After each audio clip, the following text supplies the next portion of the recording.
João capítulo 18, a partir do versículo 28.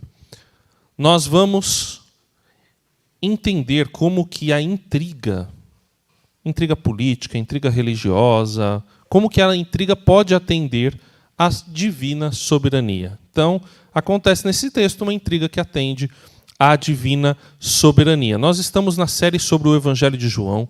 Começamos lá no capítulo 1 e estamos passando um capítulo por domingo. Será que é coincidência que a gente vai chegar nos últimos capítulos na Páscoa?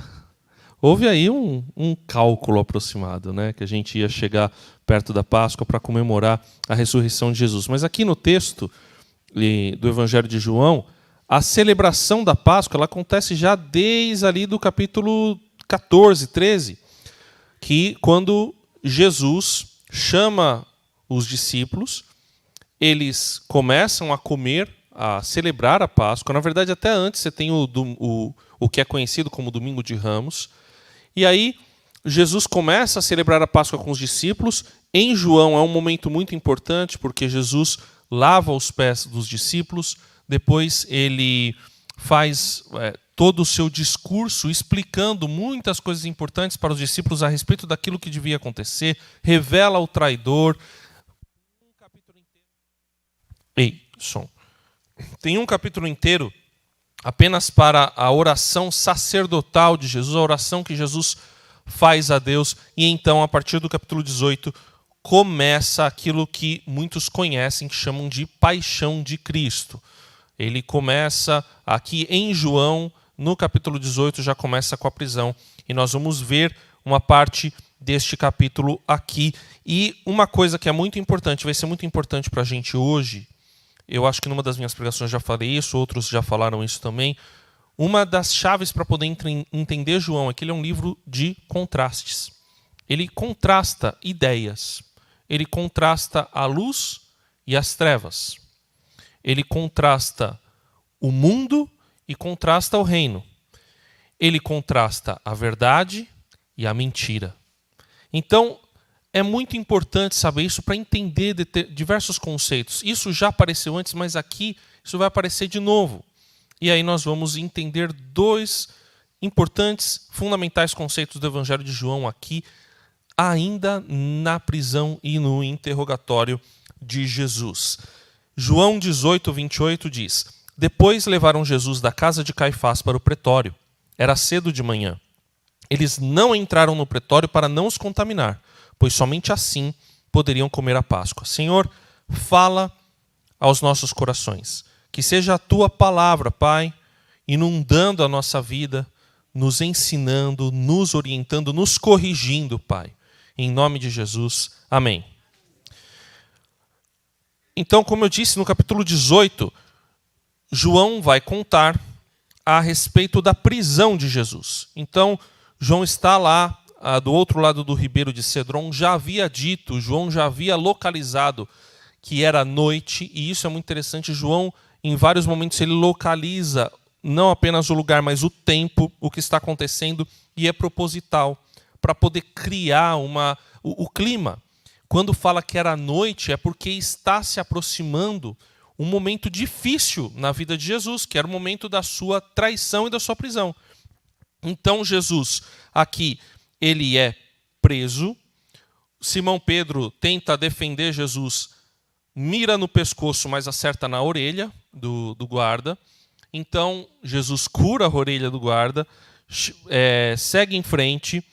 Jesus vai, no capítulo 18, então, até Anás, que era sogro de Caifás, sumo sacerdote daquele ano. Ele é interrogado. Pedro, então, nega Jesus, cumprindo uma profecia de Jesus. Aí Anás faz o interrogatório com Jesus. Jesus fala, olha, ele pergunta, qual você responde às acusações que são feitas a você? Ele fala, olha, todo mundo viu o tempo todo o que eu estava falando aqui no templo. Por que não tragam aqueles que me ouviram aqui para eles confirmarem aquilo que eu estava falando? Eles estavam acusando Jesus de ser um traidor, de ser um blasfemo, de ser alguém que estava pregando contra a religião deles, a religião judaica, e também poderia potencialmente ser contra o Império Romano, o que é algo curioso. Por quê? Os judeus esperavam um Messias que os libertasse da opressão romana. A relação entre Roma e os judeus, as autoridades judaicas, ela não era uma relação fácil, era uma relação tensa, como é a relação de um opressor em relação a um povo oprimido. Então havia muitos guardas em Roma, havia governo romano direto, havia muitos guardas em Jerusalém, havia em toda a Judéia, em toda a Galileia, havia governo direto em Jerusalém. O Pilatos, que vai aparecer aqui, ele era um governante enviado diretamente pelo César, pelo imperador romano, além do rei fantoche, que era Herodes. Então, existia toda uma tensão aqui no ar. E os judeus, potencialmente, queriam alguém que os libertasse de César, queriam alguém que os libertasse de Roma. Mas então eles começam a acusar Jesus de ser contra Roma. Mas, na verdade, eles tinham uma acusação religiosa contra Jesus. Ele estava dizendo que era o Messias, que era o Filho de Deus, que era o enviado de Deus. Mas, na verdade, o que os judeus tinham de Jesus era inveja. Isso vai ficar provado aqui. Então, Anás começa a interrogar Jesus, começam a acusar. Jesus dá essa resposta, pergunta aos que ouviram o que eu lhes falei. Eles sabem muito bem o que eu disse. E aí um dos guardas esbofeteia Jesus, pede para ele ter respeito com o sumo sacerdote. Ele fala, se eu falei mal, então dê testemunho que eu falei mal, mas se eu falei bem, por que você me agride? Então, eles enviam para Caifás, fazem um novo interrogatório que não aparece aqui no livro de João, e em seguida eles levam Jesus para Pilatos. E por que eles levam Jesus para Pilatos? Qual que é a ideia? Quando eles levam Jesus para Pilatos, eles têm que levar para o pretório. O pretório, que era a casa de Pilatos, era o palácio de Pilatos. Há discussão a respeito de onde era essa casa de Pilatos, onde que ela ficava, onde que aconteceu essas coisas, se ela ficava mais perto do templo, onde era a fortaleza Antônia, ou se ela ficava do outro lado da cidade antiga de Jerusalém, mais perto do muro, onde era localizado o palácio de Herodes. Há discussão sobre isso, mas não era tão longe assim para eles poderem atravessar com alguém e levar alguém até lá. O problema é que eles estavam diante de uma situação que contrastava o santo e o profano. Eles estavam numa semana que para eles, assim como na tradição cristã é chamada de Semana Santa, para os judeus também era uma Semana Santa. Era uma semana que se celebrava a libertação do povo de Israel do Egito, a Páscoa. E aquela festa, ela não durava apenas uma noite. Ela emendava com a festa dos pães sem fermento, e ela durava 7 dias. Então, Jesus havia comido a Páscoa na quinta-feira antes, até o Jardel falou sobre isso, dia 14 do mês de Nissan, só que nos dias que precediam e que se seguiam, eles continuavam a comer a Páscoa. Eles continuavam a se alimentar, eles continuavam a celebrar, a festejar, a ter todos os seus cerimoniais religiosos. Então, alguém pode perguntar, puxa, mas que ocasião, no meio de uma festa, para pegar alguém que era acusado de traição e de blasfêmia, né? Que coisa esquisita. Foi uma oportunidade que eles viram, principalmente Judas viu, de entregar Jesus quando ele estava em Jerusalém, fragilizado. Ele estava num lugar deserto e eles tentaram, num lugar com poucas pessoas, que era lá o Vale de Cedron, eles tentaram capturar Jesus, levar ele de madrugada, na calada da noite, e resolver a coisa o mais rápido possível, até porque as pessoas estavam distraídas com a festa. A festa havia começado. Era uma ocasião boa, em função de uma distração. Acontecia muita coisa naquele momento. Era muita gente naquele lugar.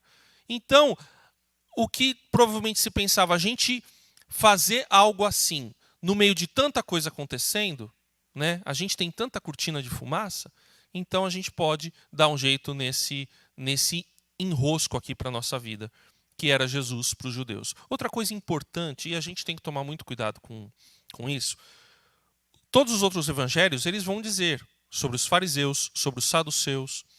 Eles não vão dizer que o problema de Jesus era com os judeus. João já vai explicitamente dizer a respeito dos judeus. Por que ele faz isso? Porque João já é escrito numa época mais perto do final do século I, onde já havia uma divisão clara entre as duas religiões. No começo, o cristianismo era uma seita judaica. Era, na verdade, os primeiros cristãos, eles não se consideravam cristãos, eles se consideravam judeus que receberam a mensagem do Messias que Deus deveria enviar ao mundo. Jesus era o Machia, Jesus era o Messias. Tanto é que é assim que a gente deve abordar judeus. A gente não aborda judeus falando sobre o Cristo. Isso, o cristão, para ele, é uma cultura, é a cultura ocidental. A gente tem que falar para os judeus sobre Jesus como o Messias, o Machia, Jesus, Yeshua HaMashia. E ele é. Cristo significa Messias. E quando a gente pensa a respeito dessa situação que acontece aqui, a gente vê esse contraste muito grande entre aqueles que seguiam a Jesus, que entenderam que ele era o Messias, mas aqueles para quem a ele veio, que eram os judeus, decidiram ir por outro caminho. Então acontece essa divisão entre duas religiões, duas tradições, a judaica e a cristã. Aqueles que entendem que o Messias veio, que Deus cumpriu a sua promessa, que enviou o libertador e ele está entre nós aqui, vivo, ressurreto, através do seu Espírito Santo, e voltará para trazer um reino de paz e justiça, e aqueles que ainda estão esperando o Messias vir. E esses que ainda estão esperando o Messias vir, então se separam, formando sua própria religião, e João mostra isso muito claramente. Mas João não está agindo aqui de maneira antissemita. Isso é muito importante. Ele está mostrando claramente a diferença. Eles decidiram rejeitar o Messias que veio para eles. Mas aqueles que o receberam, deles o poder de serem feitos filhos de Deus. E somos nós que recebemos Jesus, se você recebe Jesus como seu Messias. Então, nesta manhã, entre 6 e 7 horas da manhã, lá na casa de Pilatos, os judeus levam Jesus. Mas eles não entram na casa de Pilatos. Eles colocam Jesus lá dentro daquele lugar, porque para eles era profano. Se um judeu entrasse na casa de um gentio, de um praticante de outra religião, de alguém que não era circuncidado, ele ficava impuro, se contaminava. E aí ele não podia celebrar as festas sagradas até passar o tempo da sua descontaminação. Então, olha que coisa estranha.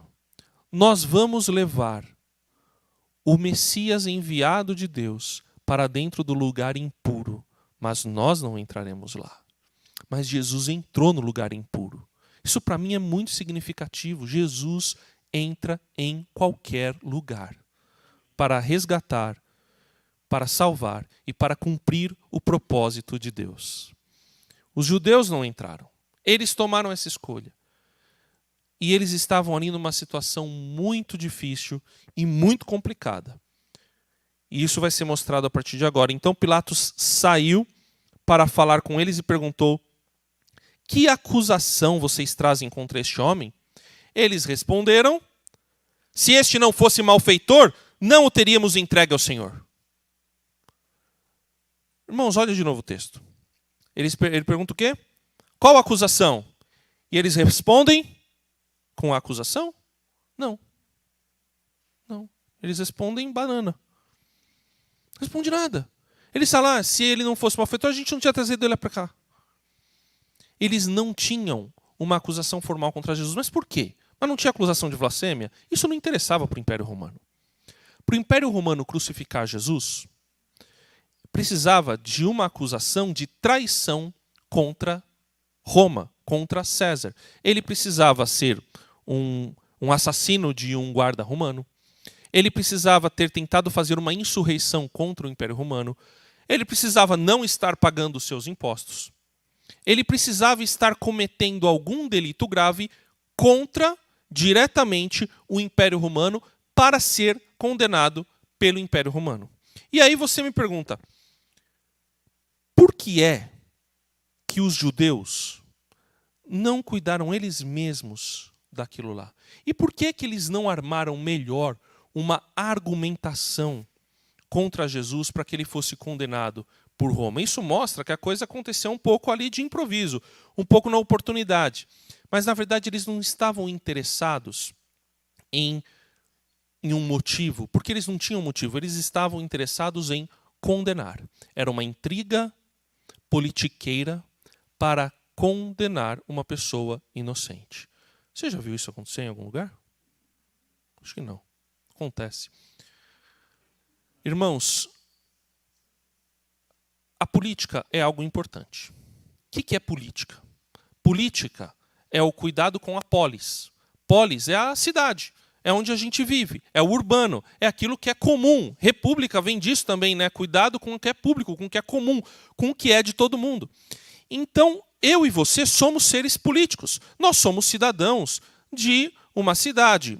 A maioria aqui, e a igreja como entidade, né, ela está localizada na cidade de São Caetano do Sul, no estado de São Paulo, no país Brasil, que é membro da Organização das Nações Unidas. Então, nós estamos localizados num tempo, numa era, num lugar, debaixo de uma autoridade. Somos cidadãos. Se você sai na rua e você joga papel no chão, você está gerando um custo para o Estado. Tudo que a gente faz, a gente gera custo, e esse Estado é sustentado pelos nossos impostos. Então, quer queira, quer goste ou não, nós vivemos política o tempo todo. Isso é uma coisa. Outra coisa é o que poderia ser chamado de politicagem. Intriga política. E isso existe em qualquer lugar. Isso existe, infelizmente, dentro das comunidades religiosas. Aqueles que são batistas há mais tempo, né? Nós, batistas, nós temos as nossas assembleias aqui, e normalmente elas já foram, né, muito mais frequentadas, batistas no geral, assim, no passado, e já deram muito problema. Pastor Wagner está balançando a cabeça que ele sabe que já deu muito rolo em assembleia, em igrejas, não só em várias igrejas batistas, em convenções. As pessoas até se afastaram por causa disso. Porque, infelizmente, aquilo que era para ser bom, aquilo que era para ser discutido, acabou se tornando uma coisa ruim, porque as pessoas usam aquilo que deveria ser bom, aquilo que deveria ser para todos, aquilo que deveria concorrer para o bem comum, para atender os seus próprios interesses. Isso é intriga. E os seres humanos fazem isso com muita frequência para poderem seguir os seus próprios objetivos egoístas e egocêntricos. E foi isso que os judeus fizeram aqui. A gente tem que ter muita clareza no que eles fizeram aqui. Eles estavam fazendo uma intriga pessoal, egoísta, para atender os seus próprios benefícios em detrimento de alguém que era inocente. Então, irmãos, a gente precisa compreender que havia aqui maldade pura, infelizmente. Por isso que Pilatos fala no versículo 31. Tá bom, se ele é malfeitor, e vocês estão dizendo, e vocês não têm uma acusação formal para o governo romano, levem-no daqui e julguem-no segundo a lei de vocês. Ao que os judeus responderam: não nos é lícito matar ninguém. Isso aconteceu para que se cumprisse a palavra de Jesus, significando com que tipo de morte estava para morrer. Para cumprir a vontade soberana de Deus, os judeus levam Jesus para ser condenado à morte pelo governo romano sem acusação formal, mas com muita habilidade política. Por quê? Os judeus levam Jesus para ser condenado pelo Império Romano. Se eles pegassem Jesus e o apedrejassem, aquilo era uma condenação religiosa. Aí ia causar problema, no meio de uma festa. Eles iam ter que ajuntar gente. Eles iam ter que ter o processo da lei de Moisés, que era 2 testemunhas que vinham, que falavam, levava ele para fora da cidade, colocava ele adequadamente lá. Primeiro, aquele que era a testemunha principal atacava a pedra, depois vinha o juiz. Então tinha todo um processo para ser feito, para condenar Jesus à morte por apedrejamento, e isso poderia causar. E poderia causar problemas com os romanos também, se causasse um tumulto muito grande na população. Por quê? Porque a pena capital, oficialmente, ela era exclusivamente do domínio romano. Eles não queriam que alguém, por exemplo, que fosse a favor do Império Romano fosse condenado com o argumento de que aquela pessoa estava sendo blasfema contra a religião. Então eles precisavam proteger aqueles que eram seus aliados dentro de uma determinada população, e por isso eles guardavam a pena capital apenas para si. E os judeus, sabendo disso, eles falam, então nós vamos levar esse homem, esse incômodo, para que os romanos cuidem dele e o matem, e resolvam e deem a pena capital para ele. É muita habilidade política. É um pensamento assim muito complexo se você for olhar aqui. Mas o que o texto fala para a gente? Olha o que o texto diz. Olha de novo. Isso aconteceu para que se cumprisse a palavra de Jesus, significando com que tipo de morte estava para morrer.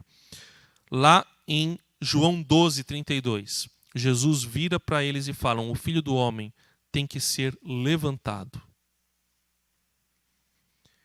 E na Bíblia fica claro que era necessário que Jesus fosse morto pelas autoridades deste mundo, autoridades romanas e autoridades religiosas. Estava tudo de acordo e dentro do propósito de Deus. Havia intriga política? Havia. Haviam interesses particulares? Havia. Interesses egoístas de pessoas? Havia. Havia muita esperteza, inteligência, havia traição? Havia. Há responsabilidade humana? Há. Mas tudo isso estava debaixo da soberania de Deus. Sabe por quê? Porque Deus não perde o controle da história. Nunca. Nunca. Irmão e irmã, às vezes você assiste as notícias. Vamos falar de coisa que está longe da gente, né, para a gente não trazer intriga para cá, né? A gente vê o que acontece na Ucrânia, entre a Ucrânia e a Rússia. E a gente fica triste. A gente fica abalado emocionalmente. Vê gente morrer, gente jovem morrer no campo de batalha. É difícil entender. Mas, irmãos, Deus não perdeu o controle da história ucraniana e russa. Está debaixo das mãos dele. E tenha certeza, está acontecendo um milagre naquele lugar. Deus está usando de uma maneira misteriosa e poderosa toda aquela situação para levar gente para o Evangelho. É difícil entender isso, mas, e veja, aqueles que são responsáveis pela guerra continuam responsáveis pela guerra. Isso é muito importante. Nós estamos debaixo da soberania de Deus? Sim. Agora, se você pecar, a culpa é de Deus? Não. A culpa é sua, irmão. Se você sair daqui e berrar com o seu vizinho, a responsabilidade pelo berro é sua. Ela não é de Deus. Agora, a sua vida, ela continua debaixo da soberania de Deus sempre. Sempre. Não cai um fio da sua cabeça, um fio de cabelo da sua cabeça, que não seja contado por Deus.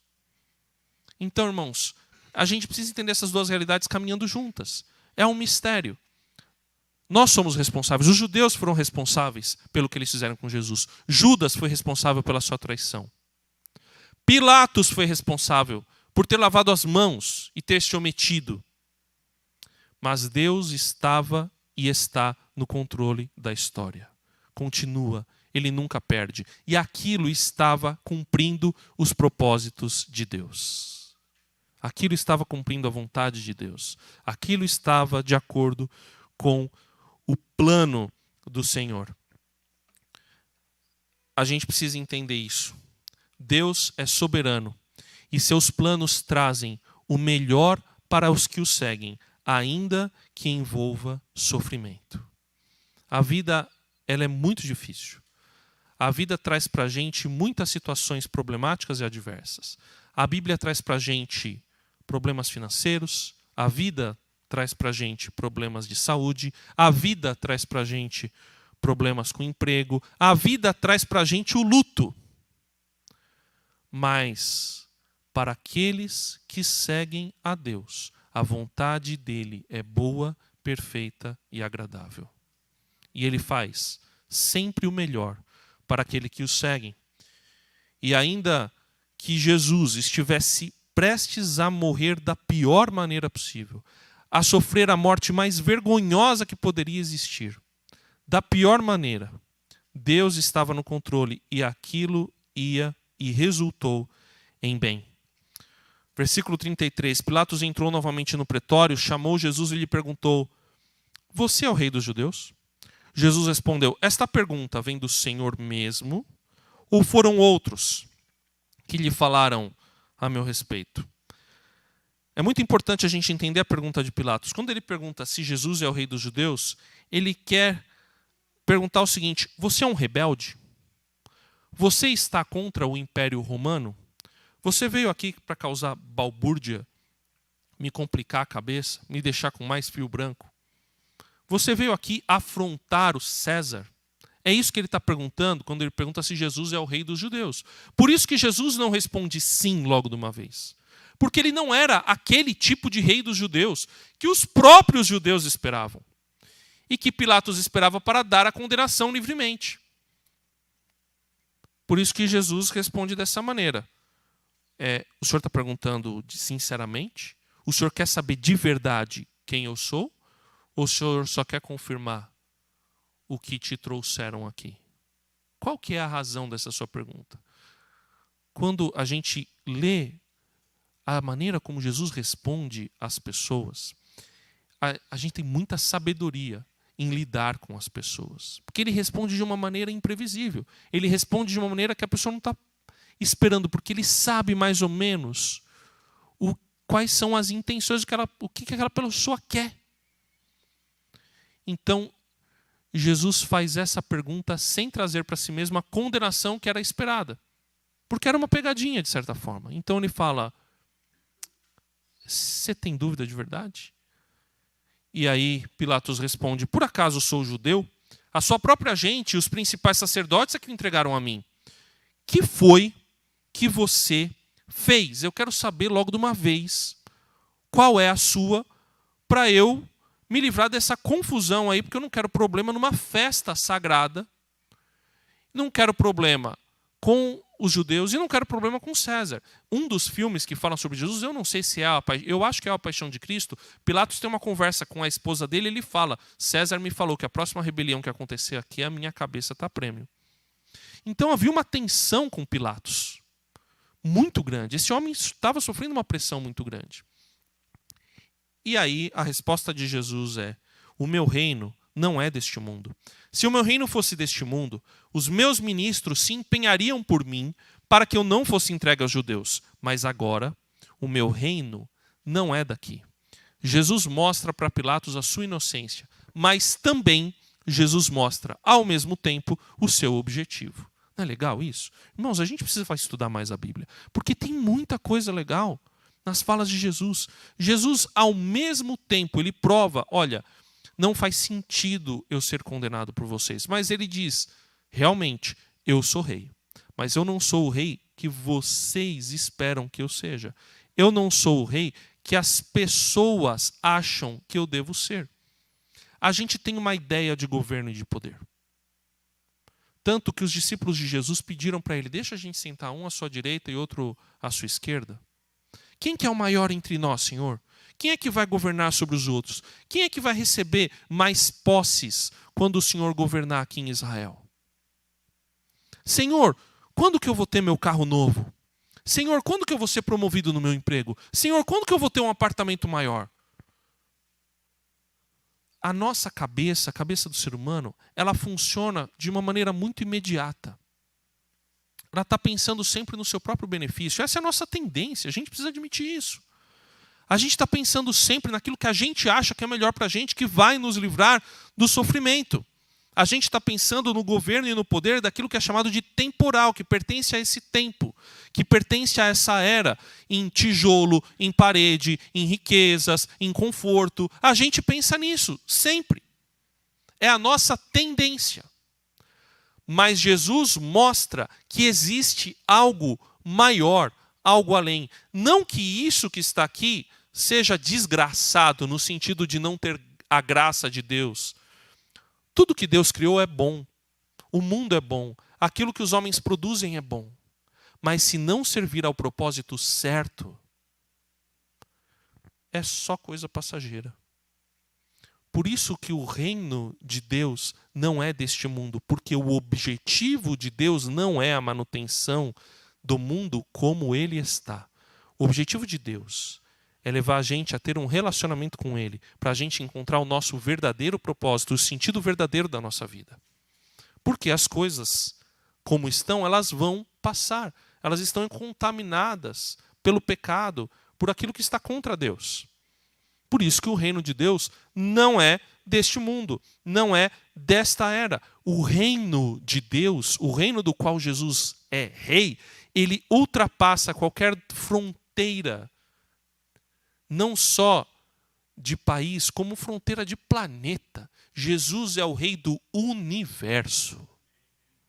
Pega o telescópio Hubble, ou tem um mais novo aí, e olha, ele consegue chegar quase que no início do universo lá. Aquilo lá pertence ao Rei dos Reis, Senhor dos Exércitos, Todo-Poderoso, nosso Jesus. Tem nada que escape do domínio dele. Porque o reino dele não é daqui. O reino dele é muito mais amplo. Mesmo essa comunidade que se reúne aqui, ela é uma manifestação visível do reino de Deus. Nós somos uma manifestação visível do reino de Deus. Mas nós não somos o reino de Deus. Nós manifestamos o reino de Deus quando fazemos a vontade de Deus. E Jesus está falando isso para Pilatos. O meu reino não é daqui. E aí Pilatos pergunta, versículo 37. Você é rei? Quando ele pergunta se você é rei, ele estava esperando novamente. Estou chegando lá. Eu vou chegar naquele ponto. Ele é o rebelde. Mas aí Jesus vai mostrar para ele que o reino de Deus não envolve rebeldia e violência contra as autoridades estabelecidas. Apesar de também não envolver cumplicidade com suas práticas perversas. Irmãos, quando a gente fala do nosso relacionamento com o Estado e com a política, nosso relacionamento, como digo, é nós como cristãos, como crentes, como discípulos de Jesus, ele não vai ser um relacionamento fácil. Porque a gente deve se envolver. Mas a gente não deve se envolver. A gente deve trabalhar em parceria com os órgãos públicos. A gente deve praticar o bem. O cristão deve se envolver e conhecer sobre política. O cristão deve votar. É desejável que haja cristãos nas esferas de poder. Agora, o cristão não pode compactuar com aquilo que é praticado na política e fere os princípios de Deus. O cristão não pode compactuar com a corrupção. O cristão não pode compactuar com a mentira. O cristão não pode compactuar com a traição. O cristão não pode compactuar com o pecado.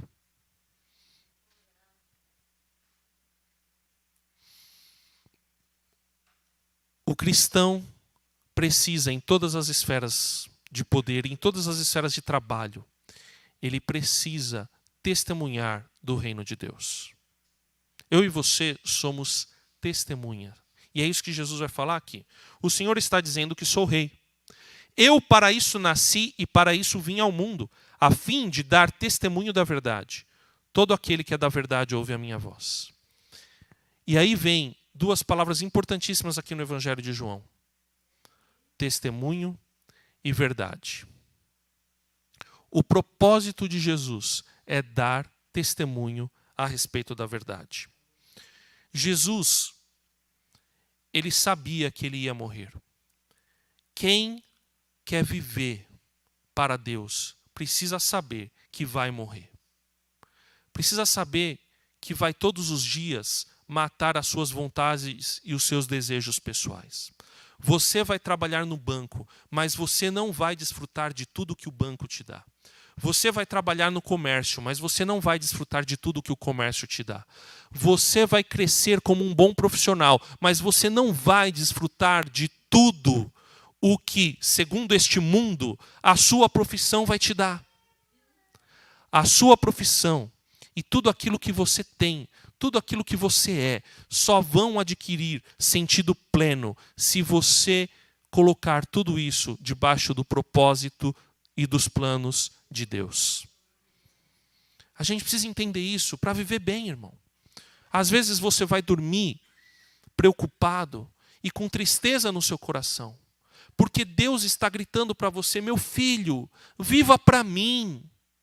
Para de viver para você. Para de viver de acordo com o que você acha que é certo. Viva na certeza daquilo que eu tenho para você. Então, quando Jesus fala que ele veio para ser testemunha, é que ele vai falar a verdade a respeito da verdade até as últimas consequências. Eu, usando de novo o exemplo da política, porque talvez até esteja um pouco distante da gente, eu acho que o crente deve se envolver na política, por exemplo, sendo um deputado, um vereador. Agora, quando ele chegar lá, ele vai ter que saber que ele não vai poder ser pragmático a ponto de querer passar tudo o que ele quer. Porque se ele quiser passar tudo o que ele quer, ele vai ter que entrar no esquema. E aí vai complicar. Então ele vai ter que perder. Ele vai ter que ter problema. Ele vai enfrentar perseguição. Irmão, isso não vale só para a política. Isso vale para o seu trabalho. Isso vale para a sua escola. Isso vale para a sua família. Eu conheço uma pessoa que foi trabalhar numa área comercial. E aí viraram para ela e falaram: tem um jeito muito fácil de você conseguir um cliente. Paga uma taça de vinho para ele.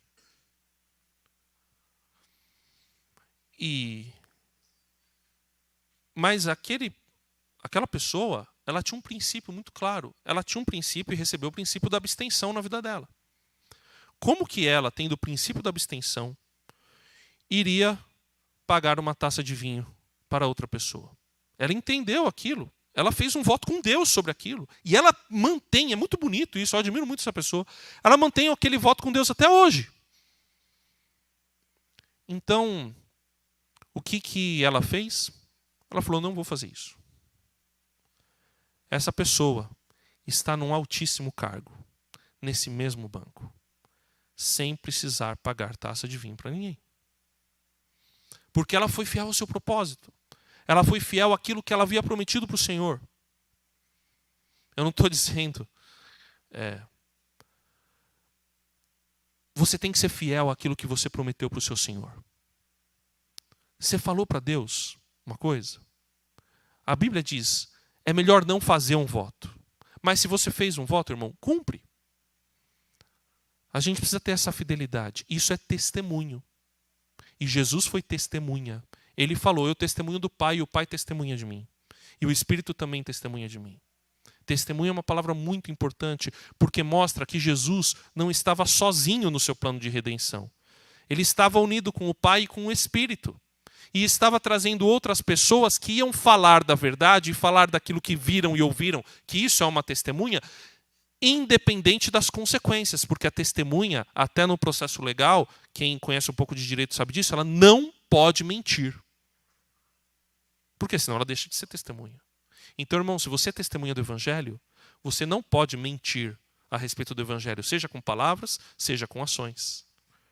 Nós precisamos ser testemunhas integrais o tempo todo. E Jesus falou: o meu propósito é dar testemunho, é falar a verdade. E todo aquele que é da verdade ouve a minha voz. E aí vem outra palavra importante, que é a palavra verdade. Testemunho é martíria. Já ouviu isso em algum lugar? Martíria, que virou a palavra mártir. Aquele que morre por uma causa. Mas mártir é testemunha, juridicamente. Você, meu irmão, se quer seguir a Jesus, você é mártir. Porque você é testemunha até as últimas consequências. E a outra palavra, verdade, é aletheia.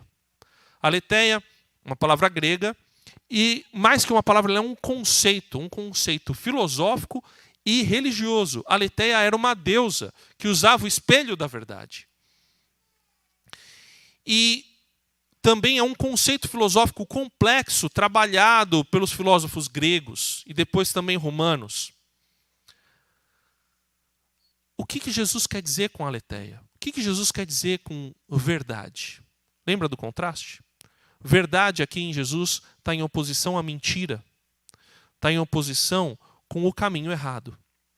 Mentira é seguir o caminho errado.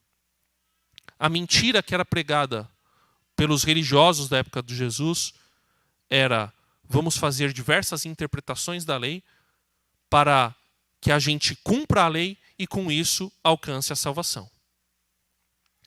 Jesus traz a verdade. Qual que é a verdade? Pelos seus próprios meios você não alcança a salvação. A verdade é que Deus mandou o seu Filho ao mundo para morrer pelo mundo e para que todo aquele que nele cresce não morresse, mas tivesse a vida eterna. Ou melhor, tenha a vida eterna. A verdade é o próprio Senhor Jesus. Ele é a verdade. Por isso que ele fala: eu sou o caminho, a verdade e a vida. Ele fala: eu sou a verdade. Então, se você quer conhecer a verdade, você precisa conhecer Jesus. Ele vai te levar ao Pai. Ele vai te tirar do domínio das trevas e te colocar no domínio da luz. E a gente conhece Jesus. Se a gente conhece Jesus, a gente conhece a verdade. A gente não precisa ter medo daquilo que vai vir. A gente não precisa se irritar por qualquer coisa que acontece na nossa casa. Irmãos, como a gente perde tempo se irritando com coisas inúteis. Se a gente pensasse mais em Jesus, se a gente focasse a vida mais em Jesus e no plano de Deus, irmão, a gente ia perder menos cabelo. A gente ia ter um pouco mais de saúde. A gente ia viver melhor. Jesus veio para nos dar vida e vida completa. Ele veio para revelar a verdade, para ser a verdade de Deus na minha e na sua vida. Por isso que todo aquele que é da verdade ouve a voz de Jesus e o segue. Lembra quando ele falou que era o bom pastor? E que o pastor, a ovelha sabe a voz, conhece a voz do seu pastor e o segue? Irmão, você que é de Jesus está ouvindo o Espírito Santo falar no seu coração e sabe que precisa segui-lo. Então venha, segue Jesus, arruma a sua vida, arruma aquilo que você sabe que está contra a vontade de Deus e segue ao Senhor Jesus, porque todo esse processo aqui pelo qual ele passou, todo esse sofrimento, essa prisão injusta, a vítima inocente que ele foi de uma intriga política, tudo isso foi para mim e para você termos relacionamento com Deus. Aproveita isso. Aproveita essa bênção, essa graça. Pilatos, então, pergunta: o que é a verdade? Depois de dizer isso, Pilatos voltou aos judeus e lhes disse: eu não acho nele crime algum. Provando que Jesus era inocente e que o reino de Deus sempre mostrará a todos a verdade. O reino de Deus sempre revelará a todos Jesus Cristo. Jesus o Messias, o nosso Senhor. Se você é do reino de Deus, a verdade do reino vai ser refletida na sua vida. E se você é do reino de Deus, você verá a verdade de Deus na sua vida. E Ele vai te curar, Ele vai te sarar, Ele vai te corrigir. Porque o reino de Deus sempre mostrará a todos a verdade. Pilatos, quando pergunta o que é a verdade, existem algumas possibilidades. Talvez ele estivesse zombando de Jesus. Está falando da aletheia aí. Provavelmente a gente não sabe em que língua exatamente eles falaram, se eles falaram hebraico, aramaico, provavelmente aramaico, ou até mesmo grego. Mas aqui, essa pergunta, na verdade, ressoa para todos nós. O que é a aletheia? É a deusa grega? É o conceito filosófico? Será que a pessoa que pergunta isso está perguntando para tiração de sarro? Pode ter sido uma pergunta sincera, mas por que você está falando? Eu queria saber o que é verdade. Acontece que Pilatos mostra que ele não estava muito interessado em saber a resposta, porque logo em seguida ele volta e diz: eu não vejo neste homem crime algum.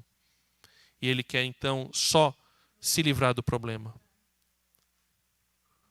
Por que você pergunta o que é a verdade? Por que você pergunta sobre Jesus? Eu tenho certeza que você que está aqui pergunta sobre Jesus e busca sobre Deus porque você tem sede dele. Então ele hoje diz para você: venha e beba da água da vida. Venha e receba Jesus. Venha e celebre a verdadeira libertação. A Páscoa que Jesus ressignificou, libertando a gente não apenas de um domínio estrangeiro, mas do pior de todos os domínios, que é o domínio do reino das trevas, do pecado e da morte, que é o único inimigo e será vencido quando Jesus voltar, para a honra e glória dele. Eu quero te convidar a refletir junto comigo a respeito desses princípios. Deus é soberano. Deus está no controle da história. Ele nos ama e nos trouxe a verdade de Jesus para purificar a nossa vida. E Ele quer salvar todo aquele que reconhece que é pecador e que precisa dele. Eu quero te convidar a fechar os seus olhos, abaixar sua cabeça. Existe alguém aqui que reconheceu que nunca recebeu Jesus como seu único e verdadeiro Salvador? Eu quero te convidar a fazer essa oração comigo. Senhor meu Deus, eu reconheço que eu sou pecador. Eu reconheço que eu não tenho nada para te dar. Eu reconheço que eu preciso do Senhor. Eu reconheço que Jesus morreu e ressuscitou para me salvar. E eu recebo Jesus como único e verdadeiro Salvador da minha vida. Em nome de Jesus eu oro. Amém. Se você fez essa oração pela primeira vez, levante uma de suas mãos. Alguém aqui que fez essa oração? Amém. Glória a Deus. Tem irmãos lá atrás que fizeram essa oração, que receberam Jesus como único e verdadeiro Salvador da sua vida. Eu vou pedir para o pessoal do evangelismo, já fique próximo. Vamos orar por esses irmãos. Senhor, nosso Deus, nós te agradecemos, porque há vidas aqui hoje que receberam o Senhor como único e verdadeiro Salvador. Há pessoas hoje que te reconheceram, que reconheceram no Senhor a verdade, Pai, e que querem ter as suas vidas transformadas pelo poder do Evangelho, Pai. Transforma em nome de Jesus. Amém. Eu quero também, junto com você, orar por nós, orar por mim e por você, porque nós precisamos do Senhor, sempre. Nós precisamos aperfeiçoar a nossa vida e nós só aperfeiçoaremos a nossa vida se nós estivermos firmes no caminho da verdade com Jesus. Às vezes a gente toma decisões que estão contra os propósitos de Deus e Deus usa a sua palavra para chamar a nossa atenção. Ele é a verdade. Irmão, não se desvie deste caminho. Pai, nós todos estamos aqui, Pai, porque quando nós vemos o Senhor, nós vemos também o nosso pecado e os nossos erros, Pai. Então, em nome de Jesus, Pai, nos mostra o caminho certo, Pai. Nos enche com Teu Espírito Santo, para que nós possamos ser amáveis com as nossas esposas, com os nossos maridos, com os nossos filhos, com os nossos pais, com os nossos vizinhos, com os nossos colegas de trabalho, com os nossos irmãos, Pai. Nos enche de poder para testemunhar do Teu Evangelho, ainda que a situação praticamente não permita, mas que a gente testemunhe do Seu Evangelho em qualquer situação, Pai. Nos ajuda, Pai, a tomar as decisões corretas na nossa escola, no nosso trabalho, como comunidade que quer servir ao Senhor, Pai, nas nossas famílias. Nos ajuda, Pai. Nós precisamos do Senhor e nós reconhecemos que sem o Senhor nós não somos nada. Eu declaro a minha dependência do Senhor. Em nome de Jesus eu oro. Amém.